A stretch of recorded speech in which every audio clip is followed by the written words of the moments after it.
Bonjour à tous, bienvenue dans l'interview. Aujourd'hui, nous recevons Jean-Jacques Flahault. Bonjour. Bonjour. Vous êtes député fédéral MR dans la majorité. Alors, le Conseil des ministres classique aujourd'hui a été reporté au profit d'un cairn spécial sur la négociation budget et puis réforme structurelle.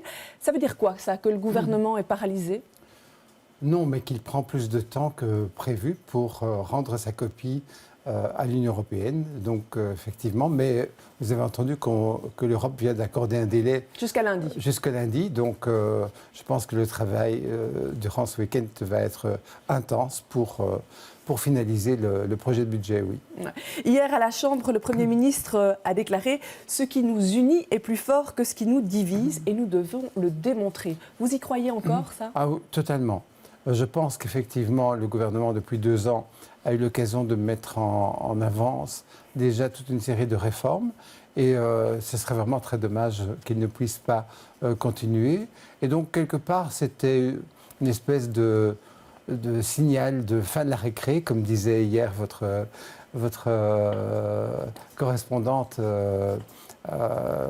Et je crois qu'effectivement, il faut que chacun se ressaisisse et se rende compte qu'il y a encore plein de réformes à mener et qu'on doit les mener. Ouais, l'impression, en tout cas pour l'opposition, c'était plutôt que cet appel à surmonter les divisions internes, c'était un cri d'alarme lancé à la majorité par un homme aux abois. Donc ça donnait plutôt une impression de faiblesse. Alors c'est évidemment toujours le rôle de l'opposition de trouver les interstices là où ça fait mal, si on peut dire. Mais ici, on a quand même l'impression qu'on est en crise parce que le gouvernement, à la base, n'est pas très hétérogène. Et pourtant, c'est très compliqué. Je dirais que, enfin, en crise, oui et non. À savoir, je crois que comme l'a dit Didier Reynders, tant en début de la semaine qu'hier à la RTB, le budget, il est quasiment finalisé. La seule chose, c'est que, et je comprends, et c'est tout à fait normal, on lie la problématique du budget à des échéances prochaines, c'est-à-dire la réforme de l'ISOC, la réforme de l'impôt aussi, sur les sociétés. L'impôt sur les sociétés, et aussi tout ce qui est taxation des plus-values. Et donc je pense que dès lors, on devrait pouvoir parvenir à, d'autant que ces réformes n'auront des incidences qu'à partir de 2018-2019, donc n'influeront pas directement le budget 2017. Mais je comprends les partis qui ont été demandeurs d'ajouter au budget toute une série d'autres choses, le fait qu'ils se sont dit autant essayer de lier politiquement le budget à ces réformes. Oui, alors vous êtes parlementaire. Oui. Hier, à la Chambre, on a entendu l'opposition. Pas un seul parlementaire de la majorité n'a pris la parole, n'a posé de questions. Pourtant, ça ne vous interpelle pas, ce qui se passe ? Mais bien entendu que ça nous interpelle.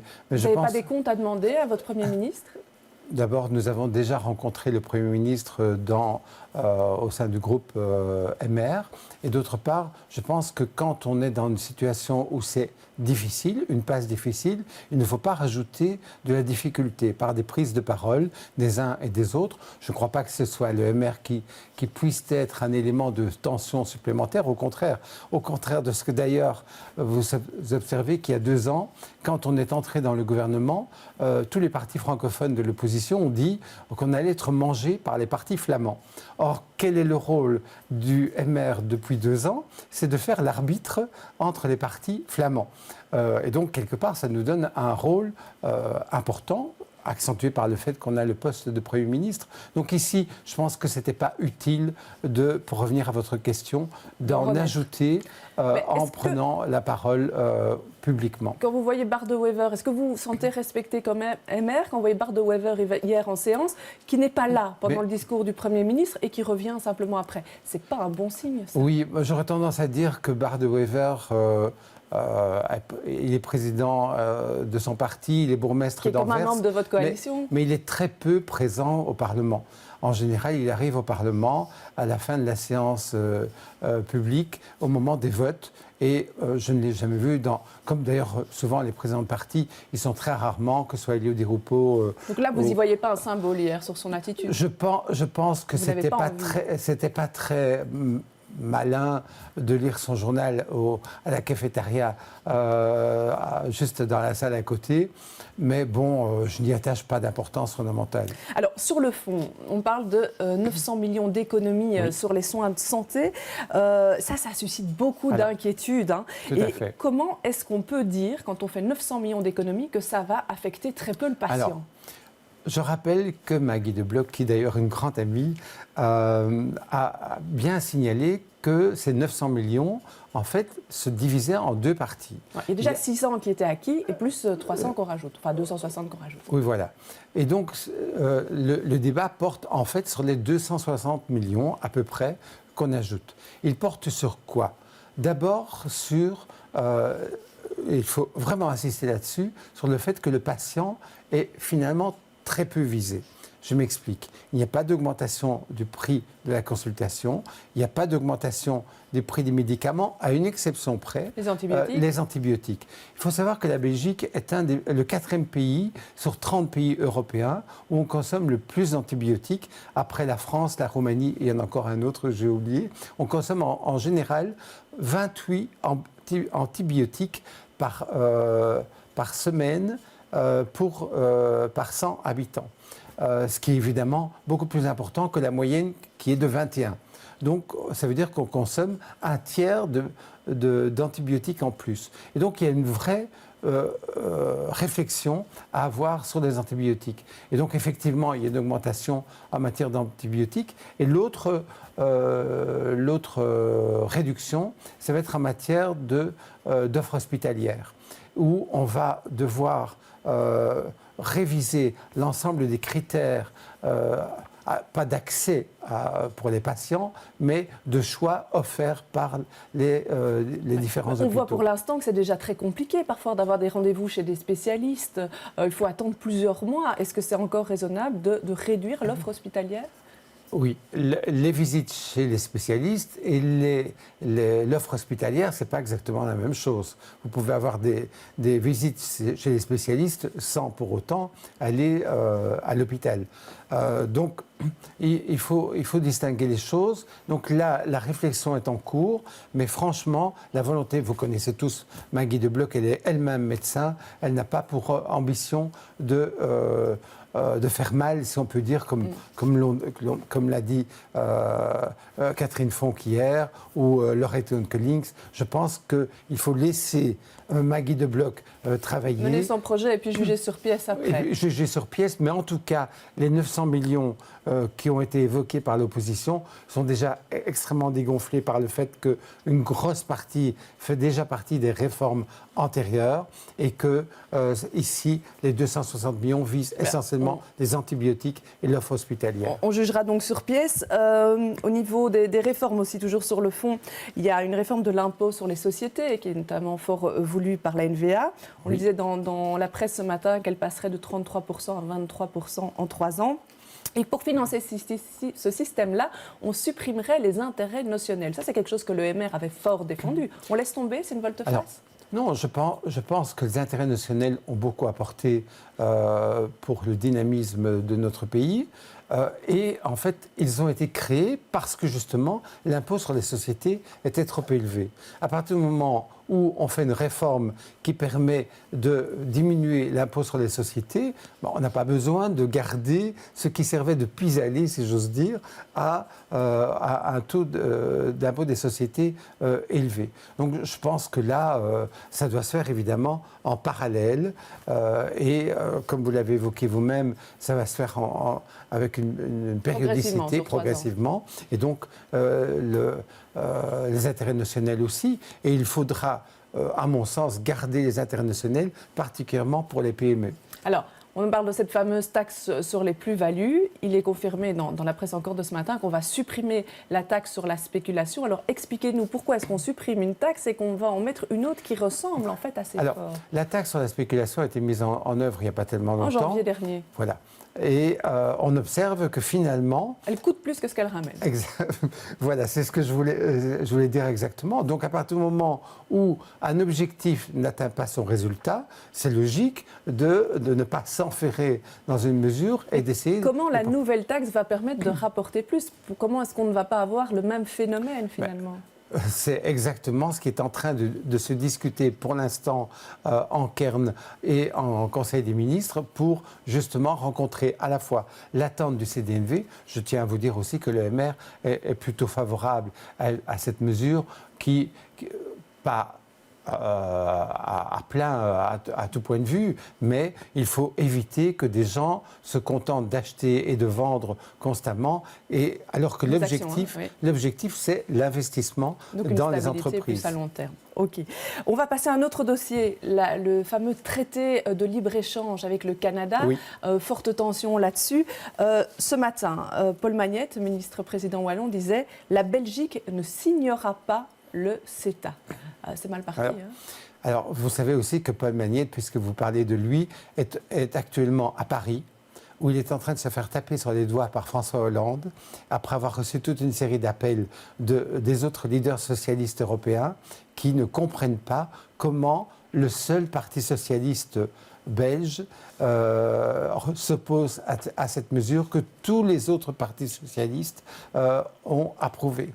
Et donc là, pourquoi vous croyez qu'il va faire volte-face? Je ne sais pas. Je pense que c'est un peu difficile. Il s'est engagé un peu trop loin. Mais je trouve que ce qui est extrêmement déraisonnable, c'est que le Canada, qui est un des pays dont les normes sociales, dont les normes environnementales sont extrêmement élevées et pointues, on en arriverait à ne plus pas signer un accord avec le Canada, alors que, comme l'a dit encore hier au Parlement et redit à l'RTB le soir Didier Reynders, on a des accords qui sont en cours d'être de travail avec la Tunisie, avec le Vietnam, qui sont des pays où les normes sociales sont évidemment beaucoup moins élevées qu'au Canada. Et donc ça voudrait dire que dans ce cas, on ne devrait pas non plus signer des accords avec ces pays parce que on est beaucoup moins loin. Vous avez vu quand même la mobilisation des gens, des acteurs, des entreprises. Il y a une véritable crainte qu'on y perde plus qu'on y gagne. Il y a une déclaration interprétative qui a été jointe à cet accord. Apparemment, elle ne suffit pas à rassurer. Est-ce qu'on peut renégocier? De toute façon, à partir du moment où une des régions, en l'occurrence la région wallonne, peut-être la région bruxelloise, je ne sais pas ce qu'il en sera, mais un blocus, dans ce cas, il est clair que ça obligera à réouvrir les discussions. Mais en même temps, ce qui est extrêmement pénible et inacceptable, c'est que ça donne de la Wallonie une image épouvantable. Et ça, je pense que nous n'en avions pas besoin. La région wallonne a déjà suffisamment de difficultés pour l'instant pour ne pas en plus donner une image négative. Mais c'est l'image qui prime ou c'est à long terme la situation économique dans laquelle les gens vont se trouver? Oui, mais je pense que c'est un faux débat. Je ne crois pas que l'ouverture avec le Canada, on peut discuter par ailleurs du traité transatlantique avec les États-Unis, c'est un autre problème, mais le Canada est un pays qui nous est extrêmement proche, tant au point de vue de la culture, de la langue, de l'économie. Donc là, vous êtes rassuré. Et donc, je n'ai pas d'inquiétude vis-à-vis du Canada. Alors, on a vu cette semaine qu'il y avait un accident d'avion qui avait été évité de justesse à Zaventem, avec finalement des avions qui étaient sur deux pistes qui se croisent. Il y a eu pas mal de questions par rapport à ça. C'est un incident qualifié de sérieux. Il y a une enquête qui va être ouverte. Et les associations pointent l'utilisation de cette fameuse piste 01 qui croise les deux autres en disant que c'est là qu'est le problème. Oui, comme vous le savez, le ministre Belot a directement demandé une analyse de la situation, un rapport d'enquête. Et donc, effectivement, je ne vais pas me précéder le rapport qu'on recevra. Je fais partie de la commission infrastructure entreprises publiques et donc, nous allons demander que dès que le rapport sera fourni, que cela nous soit communiqué. Karine Lallieu, qui est bruxelloise, préside cette commission. Et donc, on fera le bilan à ce point de vue-là et on devra en tirer les conclusions. Il est clair qu'il y a une erreur humaine, mais il faut voir s'il n'y a pas des éléments extérieurs à l'erreur humaine qui ont favorisé ou Ici, Belgo ce Control problème. est quand même pointé du doigt en disant que, d'abord, elle n'a pas dit toute la vérité tout de suite, et puis surtout qu'elle applique finalement de manière assez large les directives qui sont données. Est-ce que là, vous avez déjà repéré des problèmes comme ça? Mais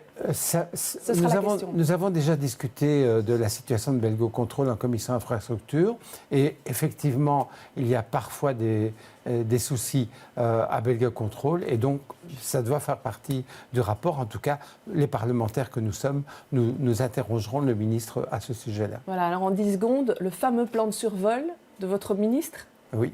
on l'attend toujours. Oui, tout à fait.